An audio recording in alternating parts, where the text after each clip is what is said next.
Hey, greetings and welcome to this segment of Get the News Straight. I'm your host, Glenn Sutphin, and with me today is political pundit Chris Dorsey. Let's get into the Iran and the 400 million that they gave them, that they, whatever you want to call it, because that's really sketchy.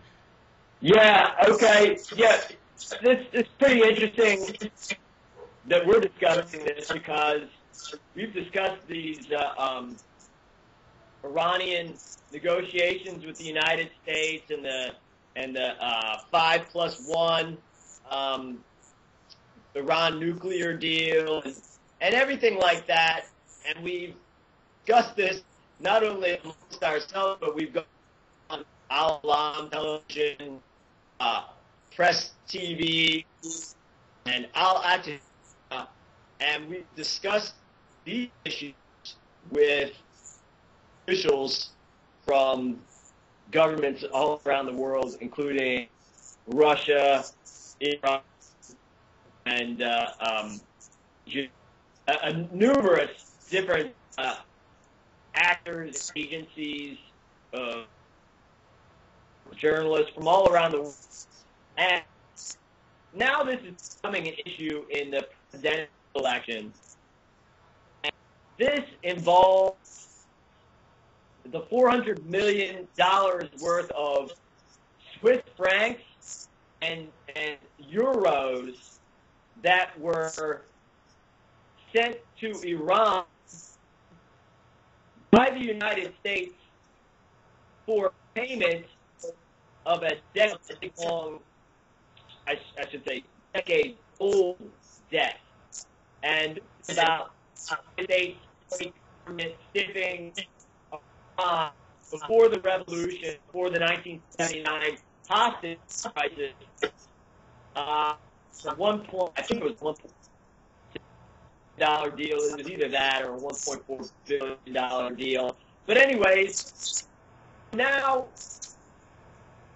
the presidential candidates and the media are starting to play this incident as if spies that the United States have operating in Iran are being captured and held hostage in order to get ransom money, and that they're alleging that this $400 million, which has been owed for, man, I'm 42 years old now, but for, I would say, 90% of my lifetime, this was owed to Iran. So this is a late payment, and basically they're not even paying like the interest on this debt.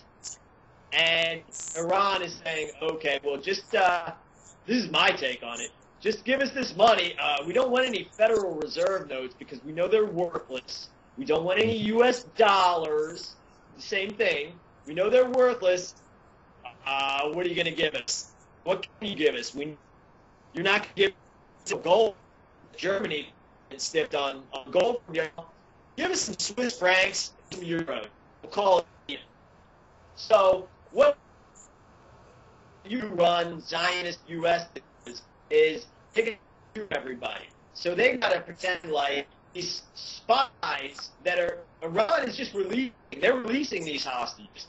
They released the CIA and military agents in 1979 that were intent on destroying their country.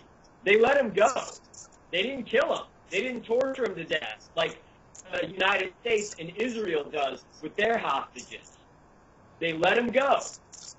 And now what is being brought up, because this was very important, Glenn, you and I think we can remember this because I can say for myself, this is one of the first memories I have of my entire life is remembering the Iranian hostage crisis back in 1979 and not having any idea that these Americans were in Iran to destabilize and control the Iranian government.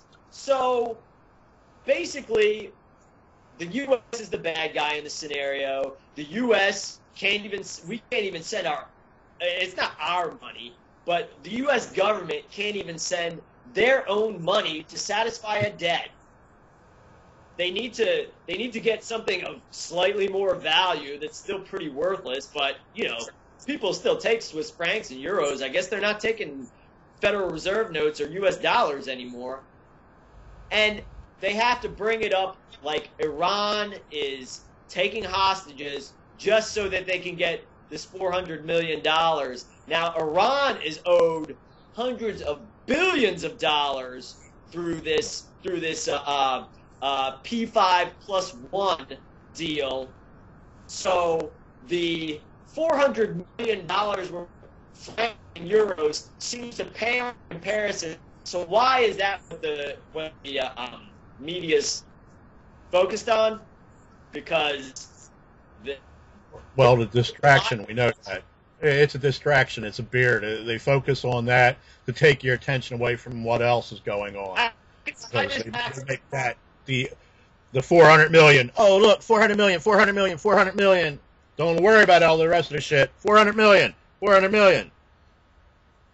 Also, we can tie this in because Iran allegedly executed a nuclear scientist, and that nuclear scientist... That's the one that was outed by Hillary's emails? Right. Okay. So we can tie that straight back to the Russian hacking incident, and again, they're acting as if are against Hillary. In fact, Hillary is who brokered the deal with Rosatom, valuable assets of the United States of America and handing it over to Russia. So if Russia is hacking Hillary Clinton's emails, what are they doing? Are they destroying information? Or Hillary Clinton is throwing this nuclear deal, and if hacking into these things and finding out, this CIA who's also an Iranian scientist says he was abducted in Saudi Arabia during Hajj. I think it was during Hajj, during some sort of pilgrimage, and he somehow ends up in the United States, says he's abducted, then somehow gets a hero's welcome back in Iran. It just seems like this guy was a CIA double agent the whole time, and that they had it correct. That's what it seems to me. But in any event, it's certainly not what it seems. And one of my favorite photos is the photos of the Iranians taking that swift boat off the coast of Iran, who is spying on Iran, where they take these guys captive. They're taking active duty military captive in Iran, and basically they're making these propaganda films where they're certainly not making propaganda films where they're being waterboarded or put into naked pyramids like the United States does, and then they're let go. So who's the good guy and who's the bad guy? I mean, I don't want to say good guy, but I will say who's not the sadistic, torturous, satanic sociopath. Well, definitely not Iran. And who is? Definitely the United States and Israel, because you don't see Iran, raping people on video and then putting it on their news. You don't see Iran, humiliating people and putting panties on their naked head while dogs are barking and snapping at them. But that is what the United States, that is what your government does, not our government, your government. And when I say your, I mean who does refuse the criminal Zionist Jew-run United States government. There you have it. Who's the bad guy? We know the bad guy is the United States in this situation. And I'm not going to say Iran's the good guy, because I don't think any government is good. But who's much less bad? It's Iran. Well, who's not Zionist owned? Who's not Zionist? Though? There you go. But I mean, think about it. Iran doesn't have a Rothschild bank in there. That's one of the reasons they're made the bad guy, is because they're one of 3 or 2 now. I would say to be very exact in my opinion of what this is. I think that when the oil embargo ended and when these billions started becoming available to Iran, I think that they started becoming more tied in with the banking system. But I mean, North Korea is not a signature battle. Neither is Iran. But they're going to have to participating more in vessel to the accord in order to get the compensation that's owed them through so-called quote-unquote money. You're absolutely correct.